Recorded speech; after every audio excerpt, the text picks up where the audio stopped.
오늘은 2023년도 목장 개강 예배로 드리고 있습니다. 2023년도부터 목장은 부부 목장을 중심으로 전환하여 우리 남자 성도님들과 함께 소그룹을 이루려고 하고 있습니다. 이렇게 한 이유는 저의 목회적인 부담과 고민이 많았기 때문에 그렇습니다. 남자 성도님들이 소그룹이라는 울타리에서 빠져 있는 부분에 대해서 참 마음이 안타까웠습니다. 물론 우리 남자 성도님들은 이대로가 좋은데 라고 말씀하실 수도 있겠지만은 그래도 목회자 입장에서는 그렇지가 않습니다. 그래서 부부 목장으로의 전환을 선택하게 되었고, 그러므로 말미암아 여러 남자 성도님 중에 몇 분이 좀 걱정하고 계시는데요. 이럴 경우에는 천천히 우리 부인들부터 좀 모이시고 식사 자리를 함께 하시면서 천천히 우리 남자 성도님들을 인도하시면 좋겠다 싶습니다.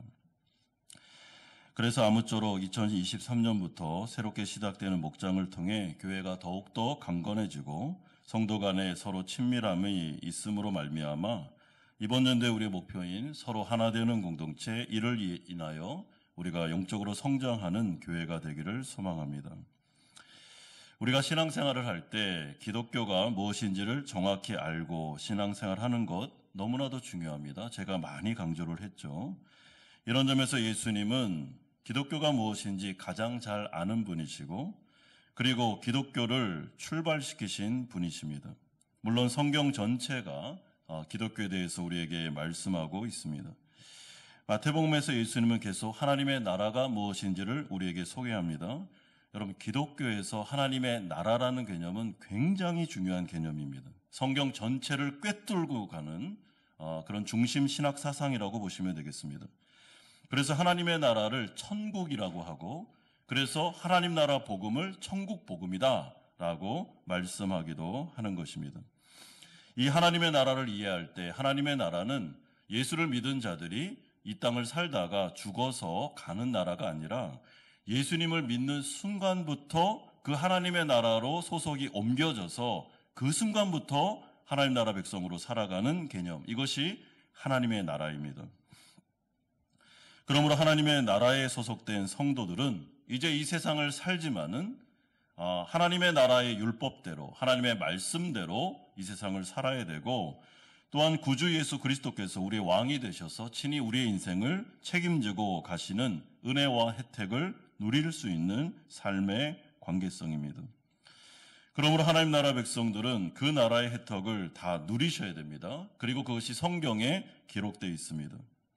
너무나도 많은 혜택이 있지만 요약해보면 하나님과의 바른 관계를 통해서 그분이 나의 목자가 되셔서 내 인생을 책임져 주시는 것, 더 이상 내가 내 인생을 혼자 책임지고 무거운 짐을 지고 걸어가지 않아도 되는 것, 하늘에서 주어지는 평강과 기쁨과 안식이 주어지는 것, 예수 그리스도의 십자가 공로를 통해서 은혜 보좌 앞으로 담대히 언제든지 나아갈 수 있는 자녀됨의 특권, 예배와 말씀과 기도와 성례 등과 같은 은혜의 수단들을 이제는 기쁜 마음으로 누릴 수 있는, 이걸 누리지 않으면, 참여하지 않으면 구원 못 받고 이런 율법적인 개념이 아니라 이미 구원을 받았기 때문에 우리에게 주어진 이 모든 은혜의 수단들이 기쁨의 요소가 되고 즐거움의 요소가 되는 것, 그리고 하나님의 나라를 상속받게 되는 것, 이 모든 것들이 사실은 그 나라 백성들에게 주어지는 혜택들입니다.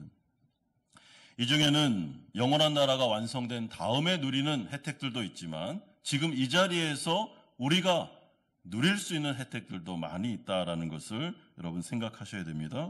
그러므로 성도들은 이 세상 사람들이 사는 삶의 방식이 아니라 성도로서 성경에서 말하는 다른 삶의 방식을 삶으로 여기에서 예수님과 동행할 수 있고 예수님의 은혜를 누릴 수 있고 예수님의 기적을 체험할 수 있으며 하늘의 평강과 안식을 누릴 수 있고 지치고 힘들고 고단한 인생을 살아간다 할지라도 거기에서 성도들만이 누릴 수 있는 그런 놀라운 성령의 은혜가 있음을 우리는 기억하실 필요가 있습니다. 이런 점에서 예수님은 오늘 본문을 통해서도 하나님의 나라가 어떤 나라인지에 대하여 또다시 자세하게 설명을 해주고 계십니다. 첫 번째로 우리가 살펴볼 내용은 회개하지 않는 도시들을 책망하신 예수님의 모습이 20절에서 24절까지에 나오고 있습니다. 예수님은 권능을 가장 많이 행한 고을들, 를 향해서 책망하시는데 20절을 보시면 예수께서 권능을 가장 많이 행하신 고을들이 회개하지 아니하므로 그때 책망하시되라고 말씀합니다.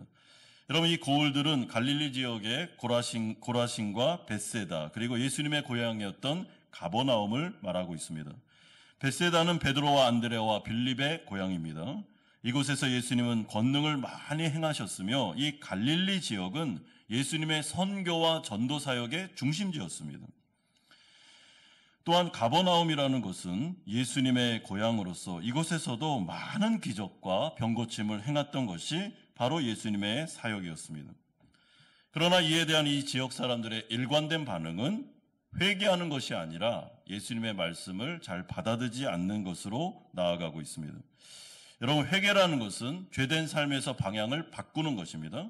여태까지 내가 살아왔던 삶의 방식을 버리고 이제는 하나님이 원하시는 삶의 방식으로 완전히 대전환을 이루는 것, 이것을 바로 회개다라고 말씀하고 있습니다. 그러므로 예수님이 원한 것은 예수님을 좋아하고 그래서 예수님을 막 따라다니고 이것도 좋은 것이지만은 진짜 예수님이 원한 것은 회개였습니다. 여러분, 예수님 막 인기를 얻고 명성을 얻어서 그 가운데 예루살렘에 등극가서 정치적인 왕이 되는 것 예수님의 꿈이 아니었습니다. 예수님의 소망도 아닙니다. 그리고 사람들이 막 좋아해서 자기를 따름으로 자신의 세력을 확장시키는 것도 예수님에게는 좋은 일이 아니었습니다. 예수님이 원했던 건 딱 하나밖에 없습니다. 사람들이 그 말씀을 듣고 그가 향한 권능을 보면서 하나님의 나라가 임했구나. 이 세상에 살면 우리는 영원히 멸망받을 수밖에 없구나 라고 생각하고 회개함으로 예수님을 나의 구주로 영접하여 성도로 거듭나는 것. 이것이 바로 하나님이 원하시는 것이었으며 그로 말미암아 영원한 심판을 받지 않고 영생으로 들어가는 것. 이것이 예수님이 진짜 원한 것이었다라는 것을 우리는 기억할 필요가 있습니다. 그러므로 기독교는 근본적으로 삶의 방향의 전환, 회개를 요구하는 종교입니다. 여러분, 예수님을 믿지도 않고 성도로 거듭나지도 않았는데 마음의 평안과 이 세상에서의 어떤 안정과 기적을 보장해 주지 않습니다. 기독교에서 중요한 출발점, 핵심적인 출발점은 회개함으로 회심하는 것입니다. 성경에 기록된 모든 약속과 은혜의 혜택들은 회개한, 그래서 성도로 거듭난 자들에게만 주어지는 은총이다라는 것을 기억할 필요가 있습니다. 그러므로 회개하지 않고 회심하지 않은 자들에게는 성경에 기록되어 있는 하나님 나라 백성들에게 주어지는 모든 신령한 축복이 그들에게는 해당되지 않습니다. 따라서 예수님은 무리들이 따라다닐 때 정말 이들이 이 말씀을 듣고 자신이 가져온 엄청난 구원의 혜택들, 구원의 은총들을 이들도 다 소유하기를 원하는 마음이 있었기 때문에 회개하기를 그토록 바랬고, 그래서 하나님의 말씀을 끊임없이 증거할 뿐만 아니라 잠도 제대로 주무시지 않으면서 병든 자들을 고치시고 하나님의 나라가 임했다라는 것을 가시적으로 두 눈으로 보여줌으로 말미암아 회개를 촉구하고 계셨습니다. 특별히 고라신과 벳세다, 가버나움은 예수님이 직접 오셔서 말씀과 권능을 행하셨던, 어떻게 보면 전 시대 가운데 아주 특별한 시대를 살아갔던 도시들이 바로 이 고라신과 벳세다와 가버나움이었습니다. 그런데 이들은 예수님을 두 눈으로 보고도 그의 말씀의 권능을 체험하고도 병고침과 여러 기적들을 두 눈으로 똑똑히 봤는데도 그들은 예수님 앞에 회개하지 않고 그분을 나의 구주 나의 하나님으로 영접할 마음이 전혀 없었습니다. 그냥 그분의 그런 기적을 끌고 와서 자신들의 인생에 도움이 되는 정도, 그래서 예수님을 따랐던 것입니다. 이 부분에 대해서 예수님은 너무나도 안타까워하시면서 이들을 책망하십니다. 그리고 경고하십니다. 22절에 내가 너희에게 이르노니 심판날에 두로와 시돈이 너희보다 견디기 쉬우리라. 23절에 가버나움아 네가 하늘에까지 높아지겠느냐 음부에까지 낮아지리라. 내게 행한 모든 권능을 소돔에서 행하였더라면 그 성이 오늘날까지 있었으리라. 24절에 내가 너에게 이르노니 심판날에 소돔 땅이 너보다 견디기 쉬우리라 하시니라. 여러분, 22절에서 이 24절까지의 말씀은 정말 무서운 말씀입니다. 왜냐하면 이 말씀은 이런 뜻입니다. 두로와 시돈 그리고 소돔과 고모라는 하나님의 말씀을 듣지 못하고 그들은 자신들의 완악함 때문에 멸망했던 대표적인 도시들이었습니다. 근데 지금 예수님께서 하시는 말씀이 하나님의 말씀을 듣지 못하고 망한 이 네 도시에 비해서 너희들은 예수님의 강력한 복음과 그리고 하나님의 나라가 임했다는 그 놀라운 은혜와 기적의 역사를 얼마나 많이 지속적으로 끊임없이 보고 들었느냐. 그럼에도 불구하고 회개하지 않았다면 이제는 나머지는 두로와 시돈과 소돔과 고모라보다 훨씬 더 강한 지옥의 심판을 받게 될 것임을 경고하는 내용입니다. 그렇기 때문에 더 견디기 어려운 지옥의 형벌을 받을 것이다 라는 것은 사실은 지옥의 형벌 가운데서도 차등이 있으며 어떻게 보면 등급이 있다라는 것들을 우리에게 말씀하는 것 같은데 잘은 모르겠습니다. 그러나 이 말씀 가운데는 분명히 더 뜨거운 지옥의 심판이 있다는 것을 예수님이 말씀하고 계시는 것을 우리는 유념할 필요가 있습니다. 이런 점에서 이 말씀 우리에게 적용할 수 있는데요.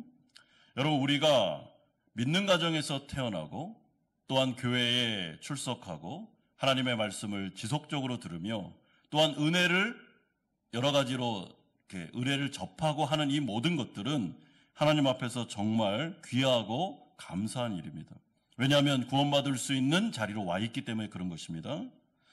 그러나 그럼에도 불구하고 믿는 가정에서 태어났지만 교회 생활을 오래 했지만 회개하지 않고 예수님의 말씀을 받아들이지 않고 끝까지 교만하게 예수님을 거부하면서 그렇게 인생을 살게 되면 나중에 그분은 그 자기가 들었던 말씀과 자기가 경험했던 기적과 그리고 그 모든 교회에서 행했던 그 모든 일들에 대해서 변명해야 되는 날이 오게 되고 나중에 그 심판은 더 무서운 심판으로 가게 된다라는 것을 우리는 적용할 수 있습니다. 그러므로 교회 생활하는 것은 정말 감사한 일입니다. 그런데 회개하지 않고 회심하지 않고 그냥 교회 생활만 하는 것은 어떻게 보면 무서운 일입니다. 어떻게 그렇게 하나님의 말씀을 이렇게도 많이 듣고 이렇게도 많이 성경을 읽고 그리고 이렇게도 많은 경험을 했는데 회개하지 않을 수가 있느냐. 나중에 심판 때에 주님이 물으실 겁니다. 그리고 너는 더 뜨거운 지옥으로 가라 라고 말씀하시는 날이 오게 될 것입니다. 그러므로 우리가 이 모든 혜택을 누리는 것은 감사한 일입니다. 그럼에도 불구하고 우리는 두려우는 마음으로 하나님의 말씀을 잘 유념하여 들을 필요가 있는 것입니다. 여러분, 우리 교회를 비롯하여 이 교회 안에 교인들이 계십니다. 그런데 교인들 안에는 알곡과 가라지가 섞여 있습니다. 진짜 회심하여 예수를 나의 구주로 영접한 분들이 계신 반면에 그렇지 않은 무리들도 속해 있습니다. 구경꾼들이죠. 우리가 기도해야 되는 것은 바로 첫 번째 기도는 교회 안에 회개하지 않고 회심하지 않은 분들이 마지막 심판 때를 바라보면서 회개할 수 있도록 회심할 수 있도록 하는 기도가 첫 번째 기도 제목. 그리고 두 번째는 믿지 않는 밖에 있는 분들을 전도하고 선교하는 것이 두 번째 기도 제목임을 우리는 기억할 필요가 있습니다. 이런 점에서 기억이 나시는 분들이 계시면 우리 교회 안에 아직 회심하지 않은 것 같은 분들이 계시다면 여러분 정말 기도를 많이 하셔야 됩니다. 두 번째는 하나님의 지혜에 대하여 찬양하는 모습이 25절에서 27절까지 나오고 있습니다. 여러분, 그렇다면 고라신과 베테다와 가버나움 등과 같은 지역에 살았던 예수님의 말씀을 두 귀로 들었고 수많은 병고침과 기적들을 유심히 살펴봤던 유대인들이 왜 회개하지 않고 예수님과 그의 복음과 그의 나라를 거부했을까라고 생각할 때 25절은 그 이유를 말씀하는데 스스로 지혜롭고 슬기 있는 자들이라고 착각했기 때문이다라고 설명하고 있습니다. 여러분, 여기서 지혜롭고 슬기 있다라는 말은 스스로 진짜 지혜로운 사람들이 아닌데 자기들이 지혜롭다고 생각했다는 뜻입니다. 이것은 이미 나는 구원받았고 이미 구약 성경에 능통하고 그렇기 때문에 예수님의 말씀을 받아들일 필요가 없다라고 생각했던 사람들입니다. 대표적인 사람들이 유대 종교 지도자들이었으며 그뿐만 아니라 그 시대에 살았던 회개하지 않은 모든 유대인들을, 그리고 나중에 사도행전을 지나면 회개하지 않는 모든 이방 사람들까지를 다 포함하는 사람들, 스스로 지혜롭고 슬기 있다라고 생각하는 사람들입니다. 여러분, 이들은 자신들이 모든 걸 다 알고 있기 때문에 더 이상 기독교에 대해서 알아가려고 하지 않습니다. 종교적인 선입견과 편견에 빠져 있지만 그것이 편견과 선입견이라고 생각하지 않습니다. 그것이 옳다고 생각하는 것입니다. 그렇기 때문에 아무리 성경을 설교하고 말씀을 전한다 할지라도 듣지 않습니다. 마음속에 선입견이 있기 때문에. 그리고 나는 기독교를 다 알아. 이미 평가를 다 내렸기 때문에 들으려고 하지 않는 것입니다. 그래서 회개하지 않는 것이죠. 또한 무서운 것은 교회 다니는 분들 가운데 구원받은 분이 아닌데 진정한 회심의 증거가, 거듭남의 증거가 없는데 스스로 구원받았다고 착각하고 있을 때는 사실은 회심할 가능성이 굉장히 힘듭니다. 종교 지도자들 또한 그 시대 유대인들이 바로 그렇던 사람들입니다. 그렇기 때문에 이들은 나는 지혜로워, 나는 슬기로워, 그렇기 때문에 하나님의 말씀을 재단하고 하나님의 말씀을 들을 때도 하나님 위에 자신들이 있기 때문에 그 말씀을 이렇게 겸손하게 듣는 것이 아니라 그 말씀을 평가하고 버릴 거는 버리고 이런 식으로 말씀을 들으니 그 말씀이 그 안에서 역사할 수가 없는 것입니다. 그럴 때 예수님은 하나님이 이런 자들을 어떻게 대하신다고 말씀하십니까? 25절에 천지의 주제이신 아버지여 이것을 지혜롭고 슬기 있는 자들에게는 숨기시고 라고 말씀합니다. 그런데 이 말씀을 보면 마치 하나님께서는 이런 자들에게는 복음의 비밀과 하나님에 대한 말씀을 숨기셔서 아예 전하지도 않고 못 듣게 하신다라고 우리가 해석할 수 있는데 그런 뜻이 전혀 아닙니다. 여러분, 예수님이 이 땅에 오셔서 종교 지도자들과 유대인들을 향해서 그리고 회개하지 않았던 벳세다와 가버나움을 향해서 아예 말씀을 안 전했습니까? 기적을 안 행했습니까? 그게 아니잖아요. 훨씬 더 많이 했잖아요. 더 많이 증거하고 더 많이 보여줬지 않습니까? 그러므로 이 말은 그런 뜻이 아니고 이 말씀은 너무나도 교만하여 하나님 나라 복음을 들으려고 하지 않는 자들에 대한 예수님의 안타까운 마음을 표현하는 것입니다.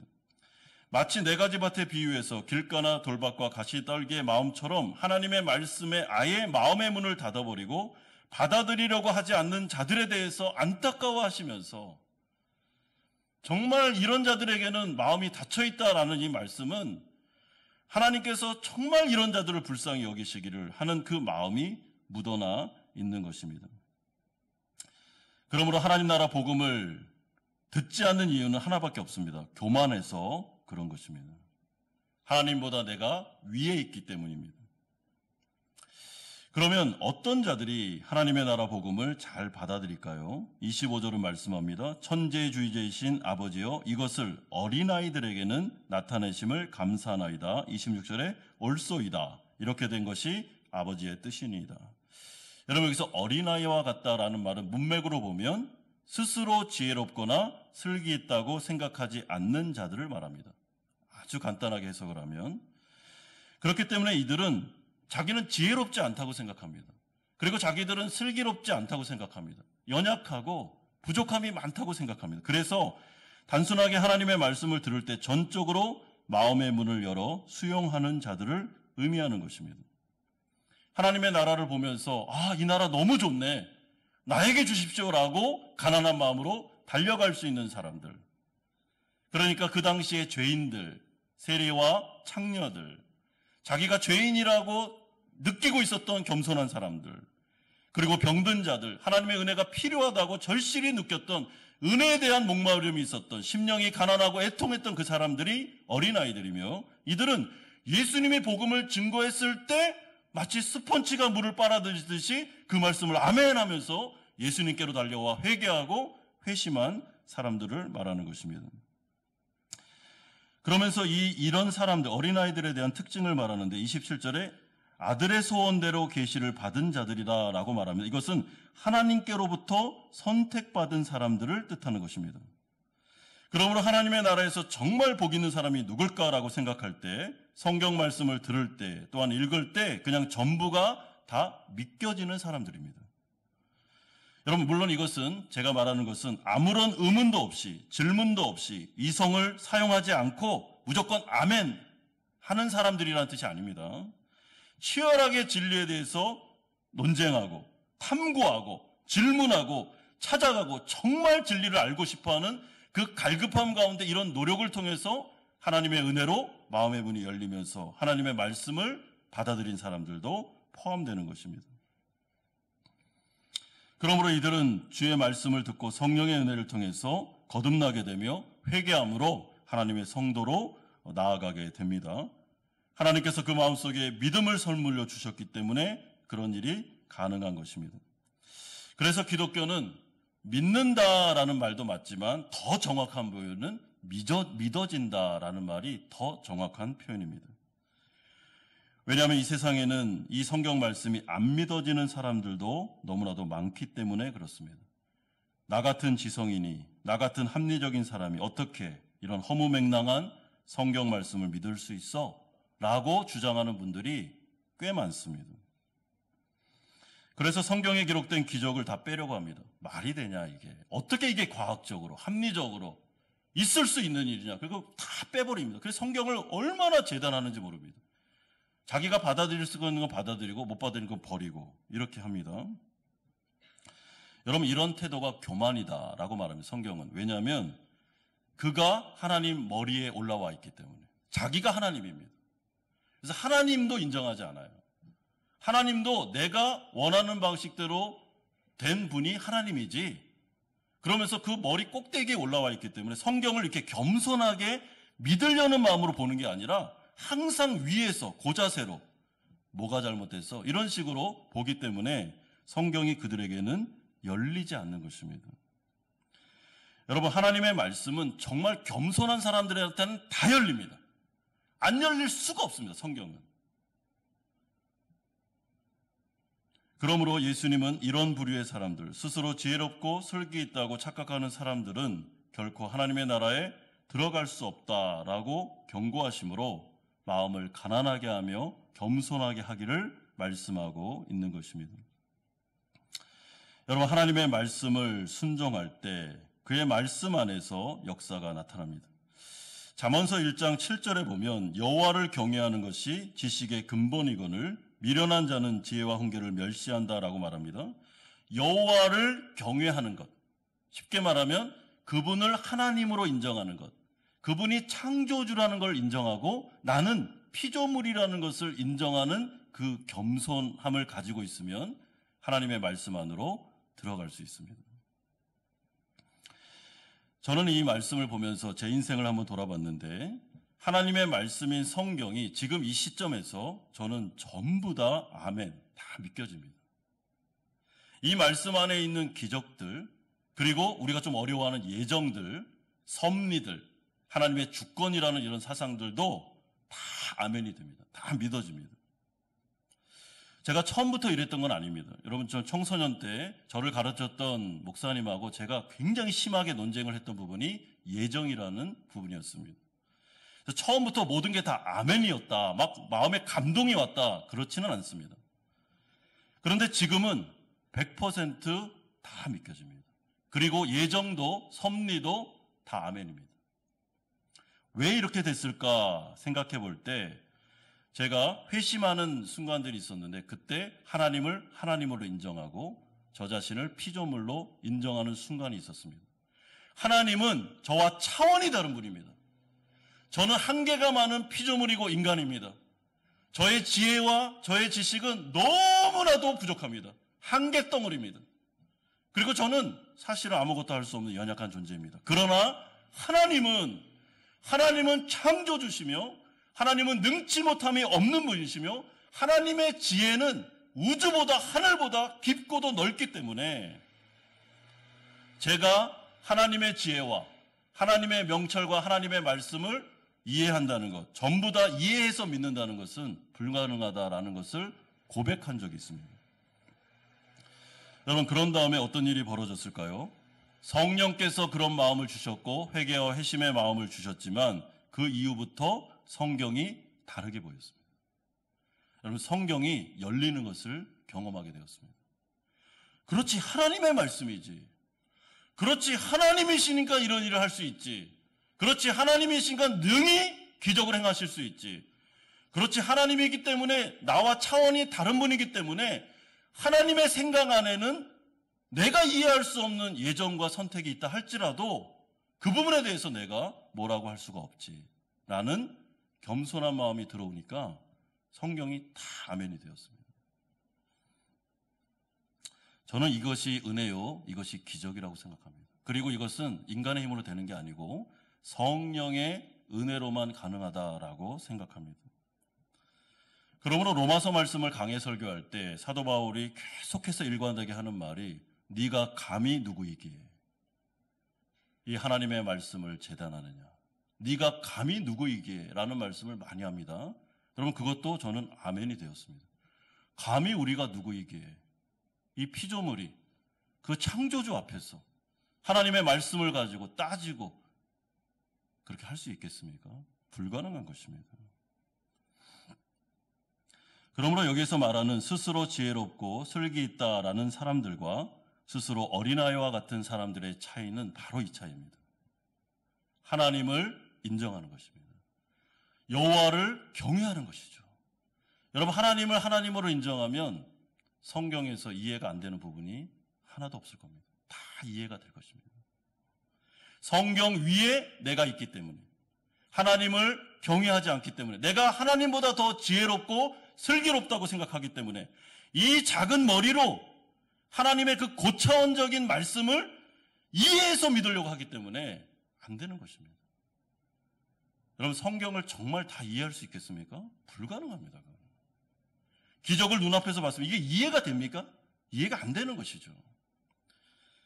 그런 다음에 회심한 이후에, 그 전에도 그랬지만 사실은 하나님의 기적적인 경험을 많이 했습니다. 도저히 머리로는 이해가 안 되는 일들이 삶 속에서 벌어지기 시작했습니다.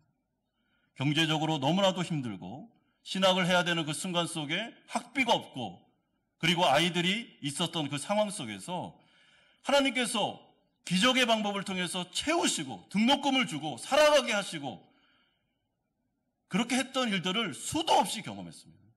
여러분, 이거를 이해할 수 있겠습니까? 이해가 불가능한 것입니다. 저는 목회를 하면서 신방을 가서 이런 이야기를 많이 들었습니다. 정말 이거는 암 말기 환자, 이거는 도저히 고칠 수 없다라고 했는데 의학적인 방법으로 고친 게 아니라 뭐 기도나 아니면 다른 방법으로 고쳐서 의사들에게 갔을 때 의사들이 하는 말이 한 번도 본 케이스가 아닙니다. 저도 잘 모르겠습니다. 라고 하는 겸손한 의사들이 있다는 말씀을 많이 들었습니다. 여러분, 그런 것들을 어떻게 과학적으로 이해해서 믿겠습니까? 불가능하죠. 성경에는 상식적이며 과학적이며 합리적인 말씀도 많이 있습니다. 그러나 하나님은 거기에 갇혀 계신 분이 아닙니다.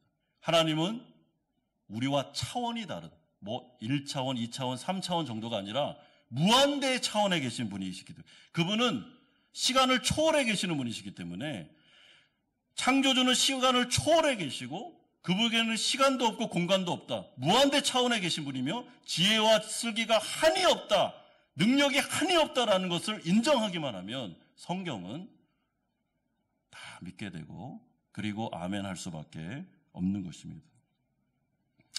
그러므로 예수님은 이 하나님의 지혜에 대하여 찬양하고 있는데, 하나님 맞습니다. 스스로 지혜롭고 슬기 있다고 말하는 교만한 자들, 그들에게는 복음이 숨겨진 것, 옳은 것입니다. 그러나 어린아이와 같이 정말 하나님을 인정하고 하나님 앞에 무릎 꿇고 자신의 피조물됨을 인정하면서 하나님 앞에서 나는 부족합니다, 나는 지혜가 없습니다, 그러니 나에게 은혜를 주옵소서라는 어린아이 그들에게는 하나님의 나라의 문을 여셔서 하나님의 놀라운 비밀을 다 깨닫고 아멘하게 하시며 믿게 하실 뿐만 아니라 이들에게 하나님의 놀라운 은혜와 축복, 혜택을 다 주시는 것, 하나님의 옳은 뜻입니다. 하나님의 나라에서는 겸손한 자들이 주인입니다. 그들이 혜택을 다 누리게 하십시오. 당신을 찬양합니다라고 예수님은 노래하고 있습니다.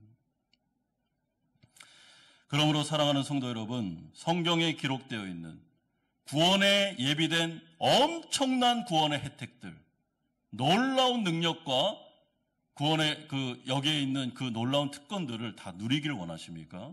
그러면 어린아이처럼 되시면 됩니다. 기도할 때도 이것 재고 저것 재고 막 이 생각 저 생각 내 계획 가지고 와서 하나님을 내 계획에 맞추려고 하고 뭐 이렇게 하면은 복잡합니다. 그게 아니라 그냥 어린아이처럼 하나님 이 문제를 맡깁니다. 잘 모르겠습니다. 제가 아무리 고민해도 이거 풀리지 않습니다. 하나님 손에 맡기겠습니다. 하나님 도와주십시오. 그런 어린아이와 같은 단순하게 주님에게 나가는 자들을 기뻐하시고 그들에게 하나님의 나라가 열리고 하나님의 기적을 체험하게 하실 거다. 옳습니다. 그게 맞는 것입니다. 라고 말씀하고 있습니다. 그러므로 마지막으로 세 번째로 이제 예수님은 위대한 초청의 말씀을 주시는 장면이 28절에서 30절에 나오고 있습니다. 여러분, 이제 예수님은 스스로 지혜롭고 설기 있다고 착각해서 여전히 예수님을 거부한 채로 자신의 인생을 주도하며 살아가는 어리석은 자들을 향해서 초청의 메시지를 증거하십니다. 28절에 수고하고 무거운 짐진 자들아 다 내게로 오라 내가 너희를 쉬게 하리라 라고 말씀합니다. 여기서 수고하고 무거운 짐진 자들아 라는 것은 마태복음에 적어도 보면 세 가지 부류를 말합니다. 여러분, 첫 번째 부류는 여전히 종교 지도자들이 지은 율법의 무거운 짐을 지고 종교 생활을 하고 있는 자들입니다. 쉽게 말하면 종교 생활을 해야만 구원받을 수 있다라는 그런 비성경적인 종교 생활의 짐을 지고 신앙생활하는 사람들. 이런 사람들은 신앙생활이 재미가 없죠. 왜냐하면 두렵고 염려를 가지고 신앙생활하기 때문에 그런 자들이 포함되고, 두 번째는 예수님을 아직 영접하지 않았기 때문에 자신의 인생을 자신이 책임지려 하기에 염려와 근심 속에서 살아가는 인생들. 세 번째 부류는 이 세상과 죄의 권세에 지배를 당해 종노릇하고 있는, 그래서 죄책감에 시달리고 있는 많은 사람들 다 포함되는 말입니다. 그러므로 이 세 가지가 다 복합적으로 수고하고 무거운 짐진 자들이라고 말하는데, 그 핵심은 예수님을 왕으로 영접하지 않아서 구원받지 못한 사람들이 겪는 어려움에 대해서 예수님이 말씀하고 있습니다. 따라서 이들은 삶의 무게에 지쳐있고 매사에 불안하여 두려워하는 인생을 살아가고 있으며 결국에는 지옥 심판을 당할 수밖에 없는 운명에 처해 있지만은 끝까지 예수님을 나의 구주로 영접하지 않으려고 하는 자들에 대해서 예수님은 이들을 초청하십니다. 내게로 오라. 내게로 왔으면 좋겠다. 왜 그렇게 인생을 힘들게 사니? 이제는 나에게 와야 되지 않겠냐라고 온유하고 겸손한 마음으로 초청하십니다. 여기서 내게로 오라라는 말씀은 예수님의 말씀을 듣고 이제는 회개하라. 인생의 방향을 바꿔라. 예수님을 주인으로 모시고 하나님 나라 백성으로 거듭나면 좋겠다라는 초청입니다. 여러분, 그러면 어떤 인생의 변화가 나타날까요? 하늘의 평강과 안식을 약속하십니다. 너희를 쉬게 하리라. 이제 너희가 쉼을 얻으리라. 이제 너희에게는 안식이 주어지게 될 거다라고 약속하십니다. 왜냐하면 예수님과의 바른 관계가 회복되어 예수님께서 인생을 직접 책임지시며 인도하는 역사가 이루어지기 때문에 그런 것입니다. 예수님이 전하는 복음은 율법처럼 무거운 게 아닙니다. 버거운 것도 아닙니다. 여러분, 우리는 율법을 지켜야만 하나라도 놓치면 구원 못 받는 그런 신앙을 가지고 있지 않습니다. 그건 기독교가 아닙니다. 그건 복음이 아닙니다. 그건 유대교죠. 여러분, 우리는 이미 구원받은 사람들입니다. 은혜로. 우리는 공로가 없습니다. 아무것도 한 게 없습니다.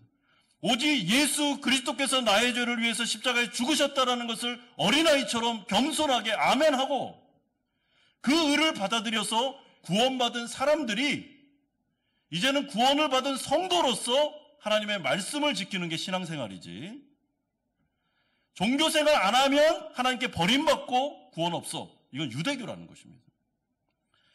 그러므로 수고하고 무거운 짐진 자들은 다 유대교, 율법주의자들이며 우리는 이제 복음을 들었기 때문에 이미 구원은 취소되지 않고 구원받은 사람으로서 하나님을 기쁘게 하고 하나님과 깊은 교제를 나누고 하나님을 즐거워하면서 하나님과 그 수많은 그런 관계성을 맺으려고 예배드리고 기도하고 봉사하고 선교하고 전도하는 것이지, 여러분 그거 안 했다고 해서 우리 지옥 가는 거 아닙니다. 그래서 예수님이 주시는 복음, 그 멍에는 가볍고 지기에 쉬운 것입니다.